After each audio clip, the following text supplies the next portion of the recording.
喺近幾年好多疫情嘅爆發，嚟到咧唔同嘅地方有戰爭，自然災禍亦都好多，經濟危機亦都層出不窮。好少人咧擔心同埋猜測咧啟示錄裏邊嘅預言嘅災難係咪咧已經開始咗？我哋又點能夠去解釋呢啲嘅預言？當你去解釋呢啲預言嘅時候，我哋咧要明白一啲解釋聖經嘅準則。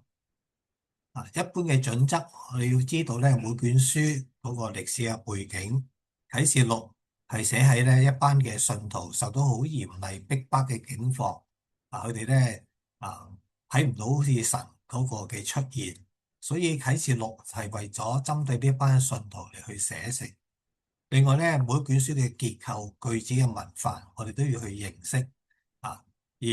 啟示錄嗰個經卷嘅結構有四方面，我哋需要知道嘅。第一，喺舊約方面，啟示錄咧係引用咗好多舊約，例如咧出埃及記、但以理書、以西結書、撒迦利亞書。所以嚟講，你要好明白呢啲舊約嘅信息可以咧去幫助我哋去認識到啟示錄。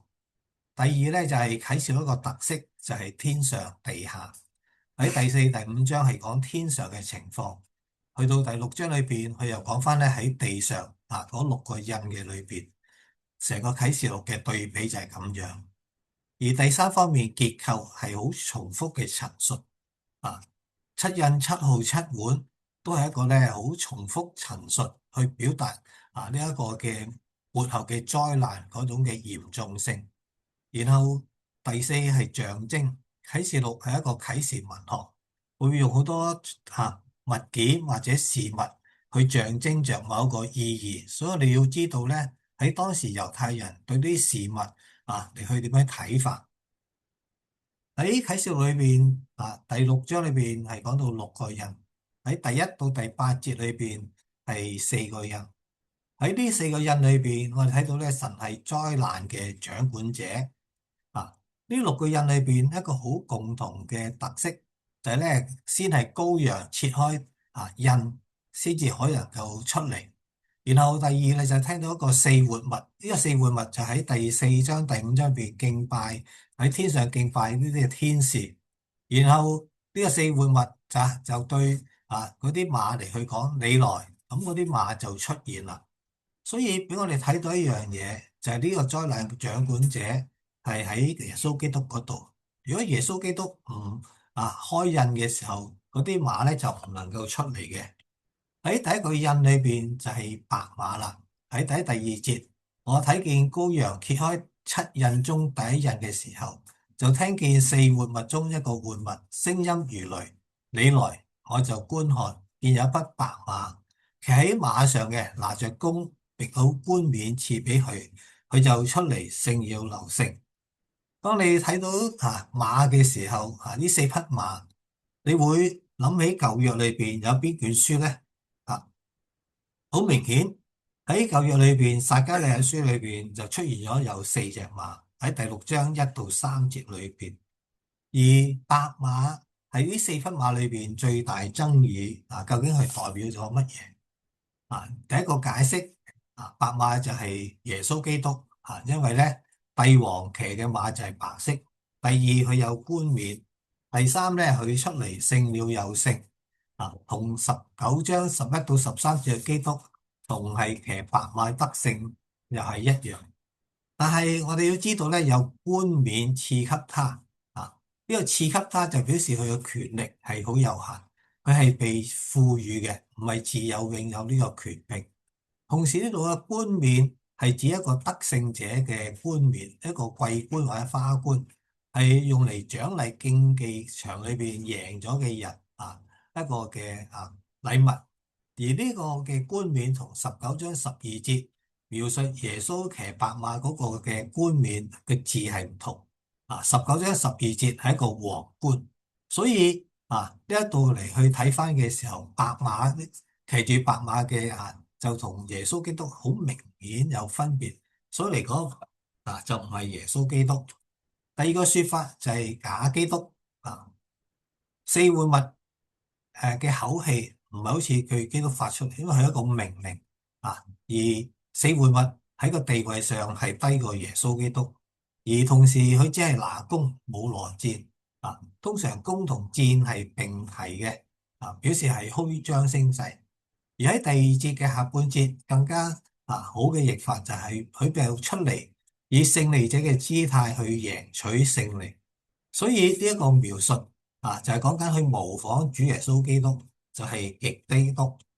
但係喺約翰一書2章18節都講到，小子們啊，如今係末時，你哋咧曾經聽見那敵基督的要來，現在咧已經有咗敵基督出現，從此我哋就知道如今是末時了。敵基督係一個複數，唔係指一個。泛指被撒旦利用嘅假基督、假先知佢哋敵據基督，否認耶穌基督係否認耶穌係基督，否認主耶穌係神嘅兒子基督再嚟之前，就好多假基督、假先知起嚟。當你睇到呢啲情況，就知道咧係末時啦。第三個解釋就係羅馬皇帝，特別係即係使徒約翰嗰個時候嘅皇帝多米田，佢係一個咧非常大野心嘅皇帝，佢想超越咗阿古士督嗰個嘅成就。阿古士督被稱為羅馬帝國裏邊最偉大，亦都係第一個嘅君王。佢運用咗政治嘅手腕同埋軍事力量，消滅咗敵人，擴張王國，將雜亂破落嘅羅馬社區建設為一個豎立着大理石雕像同廟宇嘅城池。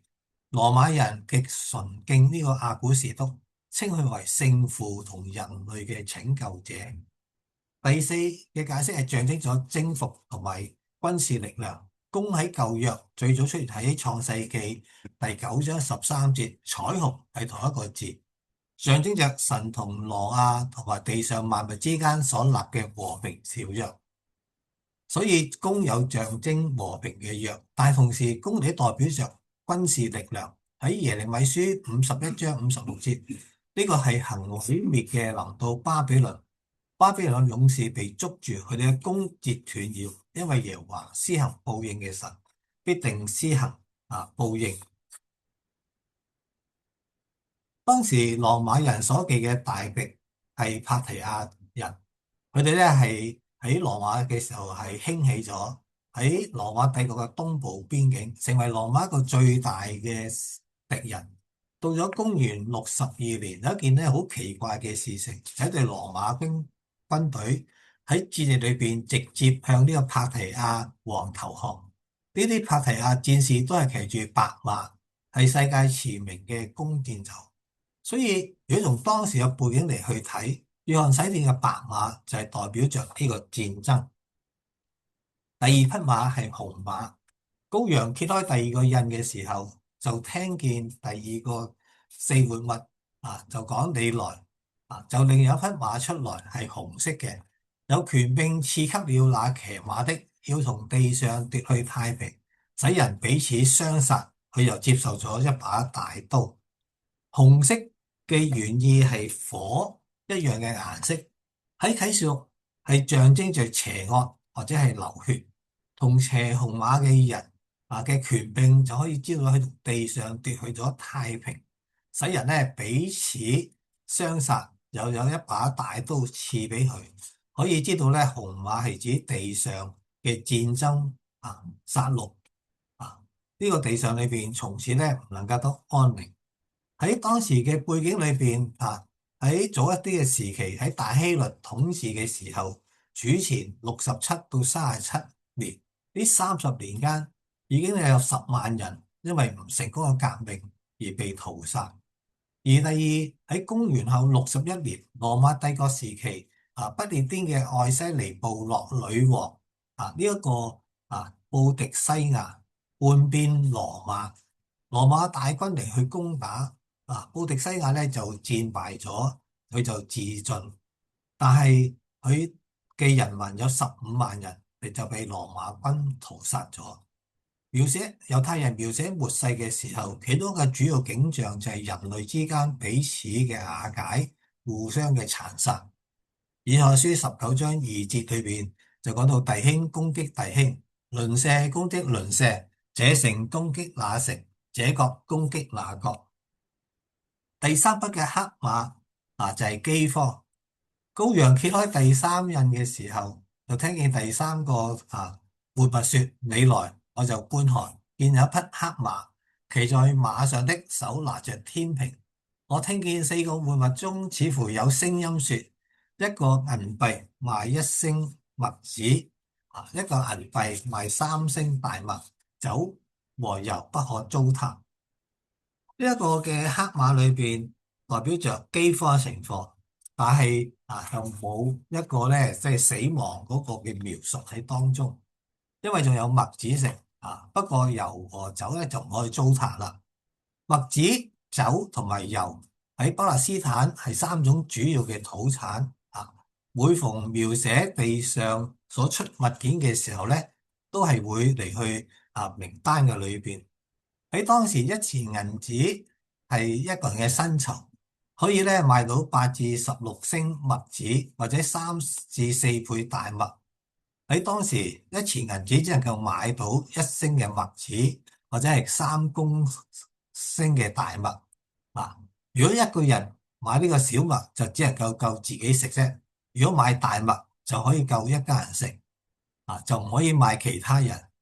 如果換今日嚟講，即係話咧，我哋只能夠咧每人每日只得一碗白飯，酒和油唔可以糟蹋。當時酒和油喺啲係貴重嘅奢侈品，只有咧富有嘅人先能夠負擔得起。即係話喺當時裏邊一個貧窮嘅裏邊，但係呢啲富有嘅人仍然擁有呢啲嘅油同埋酒、葡萄酒，而且我哋可以咧隨處嚟去糟殺。可以見到咧呢個嘅即係社會背景裏邊貧富懸殊幾咁厲害裏邊喺當時裏邊曾經咧發生一件事情就係有一艘亞歷山大嘅船嚟到羅馬。當時羅馬飢餓嘅人民以為呢隻船咧係帶住呢個大麥嚟去救晒佢哋，所以佢哋一窩蜂咧就去到呢隻船嘅上邊。但係後來發覺原來船裏邊所運嘅唔係大麥，而係呢一啲愛嚟喺運動場上鋪地下嘅沙嚟嘅所以呢班嘅饑民就引起暴動。喺呢個世界嘅裏邊即係通常糧食暴漲原因係因為物價高漲，或者係因為咧戰爭引發而成好似咧第一次世界大戰嘅時候，喺德國一條麵包同1919年嘅1馬克漲到去咧喺1923年差唔多20億馬克因為呢個戰爭裏邊帶嚟所有嘅物品都冇晒一個瘋狂嘅漲價嘅裏邊嚟去嘅時候。第四個印係灰馬羔羊揭開第四個印嘅時候，佢就睇見第四個活物，說你來，我就觀看，見一匹灰色嘅馬，騎喺馬上，名字叫做死，陰間也隨着他，有權柄賜俾佢哋，可以用刀劍、饑荒、瘟疫、野獸殺害地上1/4人。灰色原文係一個灰綠色，係生物死亡時屍體所呈現嘅顏色。呢個詞彙唔僅係一個色彩嘅描寫，而往往係描寫死亡，更具體清楚有力嘅指示係所緊接嘅描述。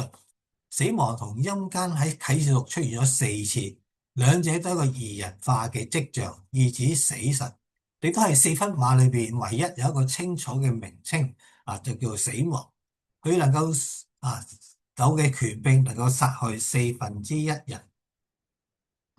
即係表示可能嚟講前面嗰3匹馬即係呢個嘅戰爭刀劍或者係即係瘟疫嘅裏邊而帶嚟死亡喺耶利米書14章12節裏邊，佢哋禁食嘅時候，我不聽他們呼求，佢哋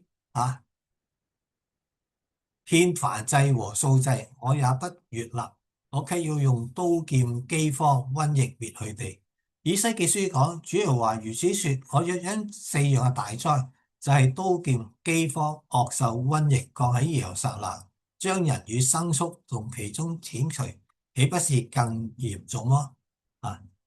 所以同舊約裏邊，我哋睇到四匹馬嘅好主要嘅清晰就係末日審判即將臨到啊！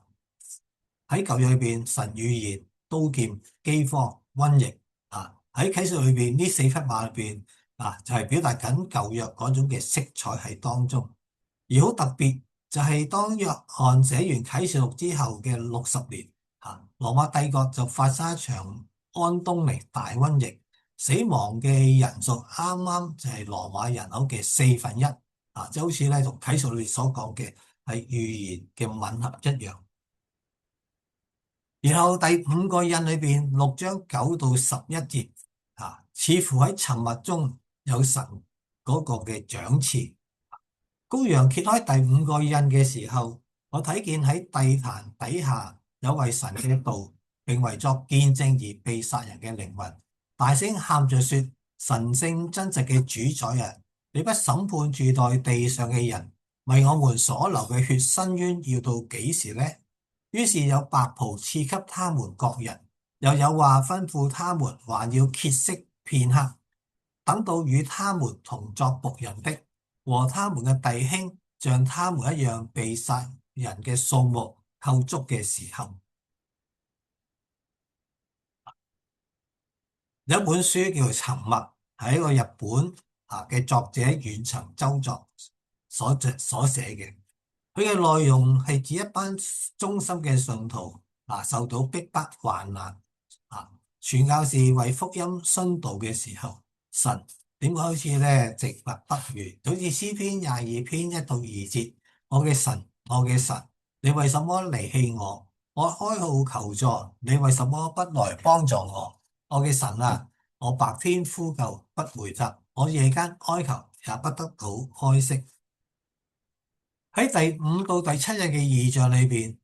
就好明顯冇前面4個印你來嘅命令嘅宣告做開始。相反，呢一段嘅異象好清晰否決同埋描述神嘅子民嗰個境況，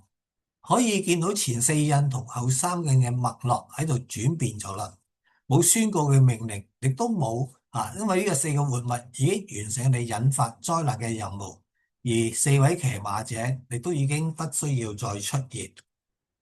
約翰以被殺之人嘅形容祭壇嘅靈魂，呢個用語同前文對基督嘅描述平衡相似。被殺之人嘅呼喊代表着受苦者嘅聲音，佢哋所堅持嘅見證係做記號。見證呢個詞同描述基督或者約翰嘅見證相同。作者用呢個見證呢個關鍵詞係表達緊呢一班為基督做見證嘅人，佢屬於基督嘅人已經喺祭壇預備好，隨時願意成為祭物。呢個印顯示出神嘅子民喺當時一切災難裏邊，大多成為殉道者。主耶穌亦都話俾我哋聽，喺末世裏邊，信徒會受逼迫同埋殺害。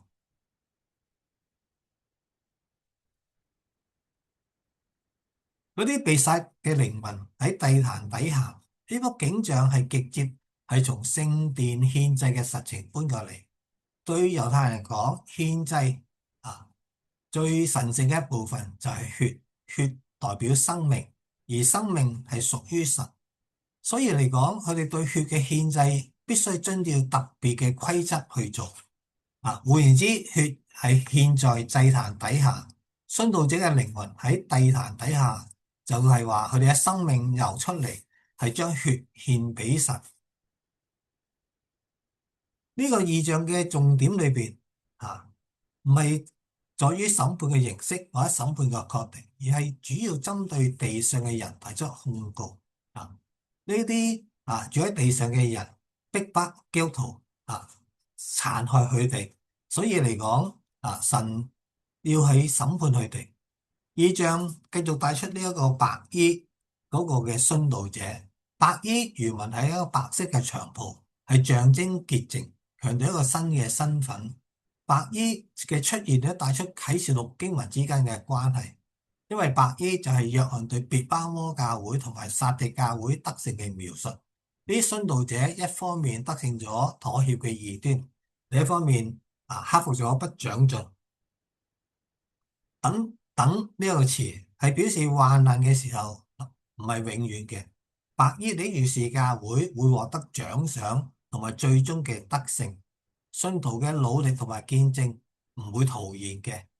只不過好重要就係數目扣滿，即係話係一個時間嘅問題。審判嘅時間唔係人去決定，係由神決定。神嘅計劃同時間表，數目湊滿就係啲要有一班好忠心嘅見證人，佢哋好願意為神嘅福音擺上佢哋嘅生命。最近咧，我睇到一個見證係講緊咧，新加坡裏邊有一對嘅夫婦，佢哋係基督徒夫婦，佢哋咧係做設計師喺新加坡裏邊咧有自己嘅公司即係裏邊嚟去嘅時候你都係起樓嘅但係當你聽到烏克蘭嗰個戰爭嘅時候，佢哋咧喺4年前裏邊就開始咧就去呢個烏克蘭，佢哋見到咧當時咧好多地方被轟炸，啲屋全部爛晒好多即係冇屋住嘅人，佢哋喺冬天裏邊就會面對一個死亡所以呢對夫婦好願意去到烏克蘭裏邊幫助呢啲失去咗家園嘅烏克蘭人建造房屋。佢哋4年前就去開始喺呢啲嘅地方裏邊建咗一啲好簡單嘅屋有齊家私或者電嘅裏邊嚟去嘅時候佢哋而家喺烏克蘭已經幫咗咧起咗成差唔多咧萬幾2萬間嘅屋。佢哋4年去咗成6、7次。佢哋講咧每一次去嘅時候，你都要寫定遺書，因為咧唔知道即係去嘅時候裏邊會唔會有危險，甚至咧即係性命都有不保。所以每一次去嘅時候，佢哋都帶住一個咧會死嘅心嚟去到。而因為佢哋呢一個嘅熱心，去到烏克蘭呢個地方裏邊，好多嘅烏克蘭人民因為見到佢哋嘅熱心，感受到神嘅愛令到佢哋都能夠去相信神嘅愛喺當中。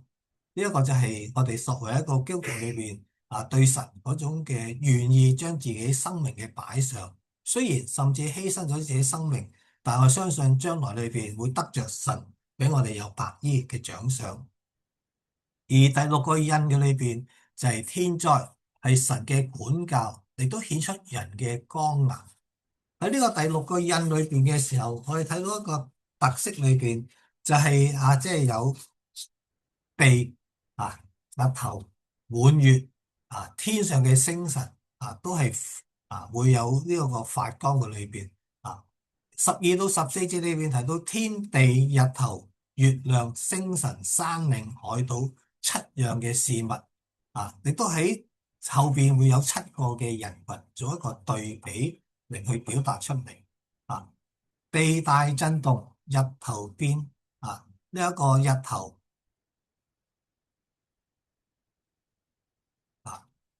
滿月變紅，係引自呢個約珥書2章31節約珥書2章31節講日頭要變為黑暗，月亮要變為血，這都在耶和華可畏嘅日子未到之先。喺第13節，天上嘅星辰墜落於地，亦都引用咧以賽亞書13章第10節，或者咧喺馬太福音24章29節，主耶穌講到呢啲日子將會一過去，日頭就變黑，月亮也不放光，眾星要從天上墜落，天勢都要震動第14節，天就挪移，好像咧呢一個嘅書卷被捲起，呢個係以賽亞書裏邊嘅預言。以賽亞書34章第4節，天上有萬象，萬象都要消滅，天被捲起好像書卷，其上嘅萬象要殘敗，像葡萄樹嘅葉子殘敗，又像無花果樹嘅葉子殘敗一樣。呢度可能指緊呢個嘅大氣層受到劇烈嘅變動，有如天在挪移，雲層嘅滾動，好像捲起嘅書卷。然後山嶺海島都被挪開。呢個耶利米書所預言我觀看大山，不要盡都震動，小山那都搖來搖去。地上嘅君王、臣宰、將軍、富戶、壯士和一切為奴自主的呢呢個七個類別象徵咧迫害信徒嘅組合啊，即係話喺地上裏邊所有人都會受到呢一個嘅即係自然嘅境況嘅災禍嘅影響裏邊，藏喺山洞和岩石穴裏，係引自先知以賽亞嘅話第二章第10節，你當進入岩穴，藏在草中，躲避耶和華嘅驚嚇和佢威嚴嘅榮光。喺第19節神興起嘅時候，地大震動，人就進入山洞，逃入土穴，躲避耶和華嘅驚嚇和佢威嚴嘅榮光。呢個講緊就係當呢啲天災嘅時候，世上所有人都去揾地方嚟去匿埋，逃避神嘅追討啦。而第16節倒喺我哋身上，係引自先知何西嘅話，何西阿書第10章第8節，亞文嘅邱壇就是以色列許罪嘅地方，必被毀滅，荊棘和蒺藜必長在他們嘅祭壇上，他們必對大山說遮蓋我們，對小山說倒在我們身上。呢個你都係主耶穌前去各各他十字架路上嘅預言一句說話。那時人要向大山說倒在我們身上，向小山說遮蓋我們。呢個係表示緊一樣嘢，就係話喺呢啲天災即係爆發嘅時候，人睇到唔能夠去掌管呢一個世界嘅時候，人仍然剛硬，唔肯咧去回轉歸向神。佢哋咧只係即係一個心裏邊仍然咧就係話寧願倒喺我身上，寧願死都唔肯去悔改裏邊。呢個第六個印裏邊，其實我相信唔係單單對一啲唔信嘅人講，而係對我哋一啲信嘅人講。因為喺當時裏邊七間教會裏邊有兩間教會，撒狄教會、老底嘉教會裏邊嗰啲嘅信徒裏邊都係一啲心裏剛硬嘅人。特別撒狄教會，主耶穌講按名，佢哋係活，實際上係死嘅即係話我哋完全都係唔聽許神嘅吩咐。神用呢啲嘅災禍嘅目的係要讓呢啲剛硬嘅人能夠去悔改喺前幾日裏邊我一個好相熟嘅弟兄，由84年神學院畢業識到佢而家啦差唔多咧有即係84而家40幾年啦即係42年、43年咁我91年離開呢間教會，但係咧都好多時咧同佢一齊即係有交通有傾偈嘅時間裏邊咁咧就前兩日打電話俾我，就話咧佢即係太太嘅弟弟咧就即係過咗世啦，可唔可以咧幫我哋去做呢個嘅主禮嘅裏邊即係佢呢佢嘅即係太太嘅細路咧，以前咧都係翻過我嘅教會，當時咧佢係一個咧中學生，喺嗰個時候裏邊咧，佢係一個好追求嘅中學生，好單純嘅中學生咁咧就好熱誠喺當時裏邊係做團契嘅團長曾經同我講咧話咧楊生，當我咧即係讀完書畢業嘅時候咧，我就會奉獻噶啦。咁但係好可惜喺大學嘅時期裏邊，佢因為一啲原因咧就離開咗主，完全咧係冇翻教會。縱然咧教會多弟兄姊妹揾佢，但係咧佢都唔願意知道咧後期咧佢又食煙即係又飲酒又賭田即係離去嘅時候喺前幾年裏邊佢咧就身體咧出現咗一個大嘅問題即係要洗腎咁咧就甚至咧糖尿又有糖尿病令咗有隻眼咧去盲咗喺開始嘅時候裏邊咧，佢仍然咧心裏邊都好剛硬唔願意咧嚟去相信耶穌。但好奇妙一件事情就係當佢讀中學嘅時候，佢帶咗一個弟兄翻嚟教會而家呢個弟兄咧就成為一個傳道人咁呢個弟兄呢個知道咧佢病咗嘅時候咧，咁千辛萬苦咧就揾到佢聯絡電話，然後咧就去揾佢個個禮拜去揾佢，個個禮拜咧同佢傾偈，個個禮拜咧同佢即係鼓勵佢能夠去咧信翻耶穌基督。到佢差唔多要離世嘅時候佢就願意去悔改回轉所以睇到神嘅憐憫，雖然我哋神用好多嘅災禍臨到佢身上，但係目的係要讓我哋知道我哋每一個人嗰個渺小，能夠去回轉翻去認識呢位嘅真神。當你去願意回轉嘅時候，神就能夠再一次接納我哋。呢六個印裏邊就提醒我哋我哋作為一個基督徒，